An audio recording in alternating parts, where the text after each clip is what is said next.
Oof. Alright. No need for that. Bite my shoulder. Look at this. Look what you've done. Unbelievable. How we doing, everybody? Hope you had a great Christmas and a great New Year. So yeah, I've been enjoying my Christmas and my New Year, and that's why there's not been very many long-form videos, and I apologise for that, but at the end of the day, I needed to have a break. Yep, I needed to have that time off so I could enjoy my Christmas, and I might have enjoyed it a bit too much.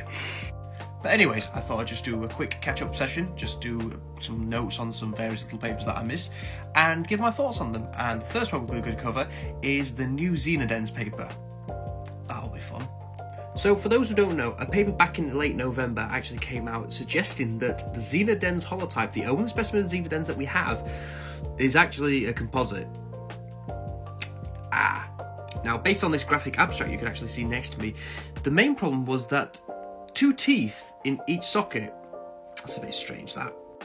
Basically, the gist of the paper was, this specimen seems to have 2 teeth per tooth socket, which is very bizarre.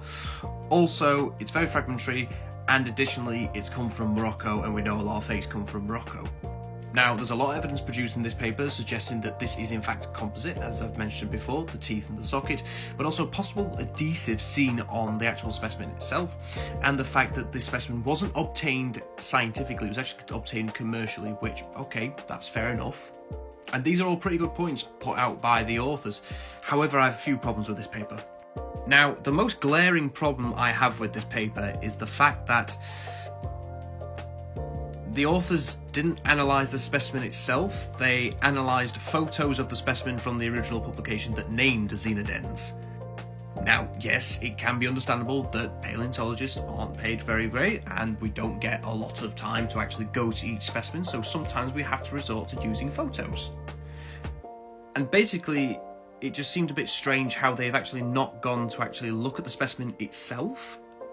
And additionally, the paper also CT scanned an unrelated mosasaur, Allosaurus, from Morocco, so same deposits as Xenodens, fair enough, and proved that that one was a fake. But then it's a fossil in their collection that they have purchased? Did you catch my drift? So yes, while I understand the intentions of this paper are pretty good, and yes, it does highlight that we do need to be careful about possible composites in fossil collections, the fact that they analysed just the photos and not the specimen itself, and then CT scanned another specimen to prove that this specimen here is a composite, or most likely a composite, is a bit strange. Also, they proposed that actually the Xenodens specimen is actually just a juvenile Xenodens, which is interesting enough, but then I feel like the argument becomes, why isn't Xenodens a juvenile Globidens then, which is a giant crushing mosasaur that lived in the same time, same place as Xenodens. I know we haven't found a European Globidens, but, you know, time tells. And yes, the authors of this paper that actually argued that the teeth of Xenodens, the juvenile Xenodens, which is actually just Xenodens at the moment, go from very thin and very blade-like with no rugosity, no rough texture on the tooth, to then being bulbous and quite robust and very rugose. And that to me seems too extreme of a change for a vertebrate. But who knows, we need intermediate specimens, which unfortunately the authors didn't have at the time, but hopefully in the future research will prove that maybe this is a juvenile Xenodens or it isn't. So yeah, Xenodens paper, interesting, but I'm not convinced really. I think we actually need to CT scan the actual specimen and then find out whether it is a composite or not. Up next, it's a double whammy, it's Allosaurus news. Yes, 2 Allosaurus papers.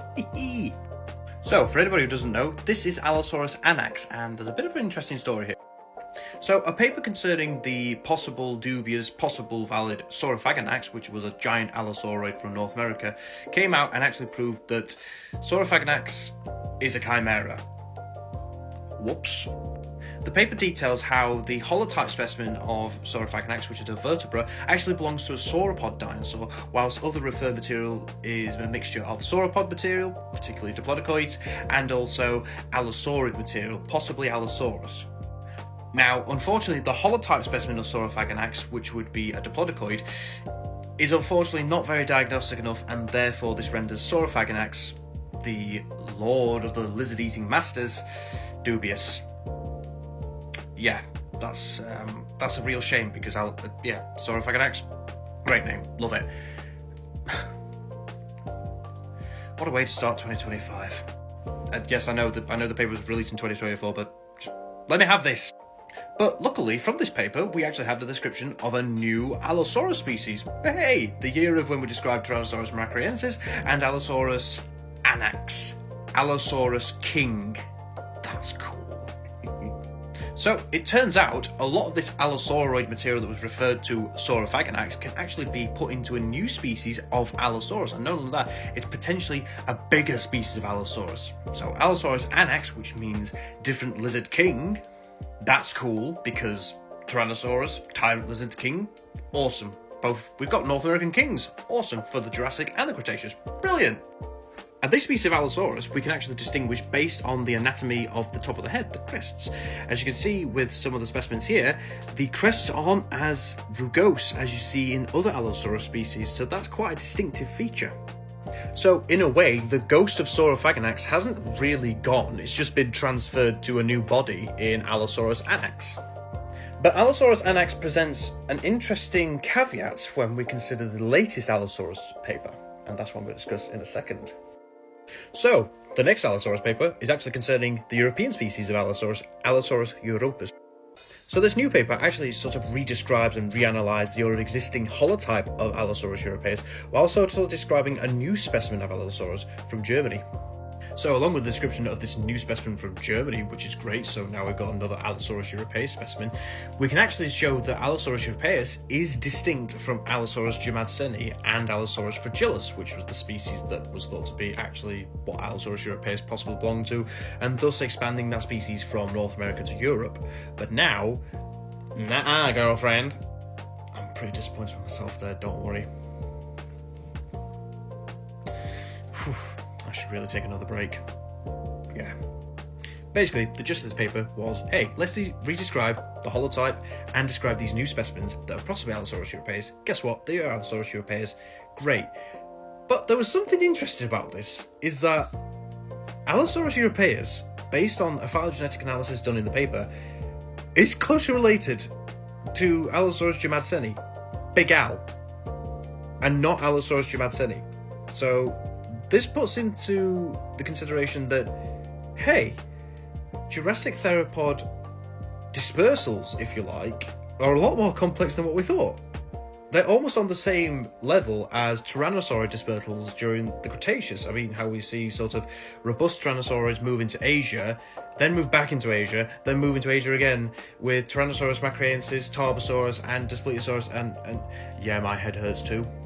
But overall, it's great to see that Allosaurus europaeus is revalidated, reanalyzed, and reaffirmed as a valid species of Allosaurus, and goes to show how dispersed Allosaurus as a genus was back in the Jurassic. But it also puts to the interesting thought of, okay, why is it more closely related to Allosaurus jamadseni? How does this bring in Allosaurus anax? Is anax more closely related to Allosaurus jamadseni and europaeus, or is it more closely related to Allosaurus fragilis? We have no idea. There's future research on this, but it is very interesting.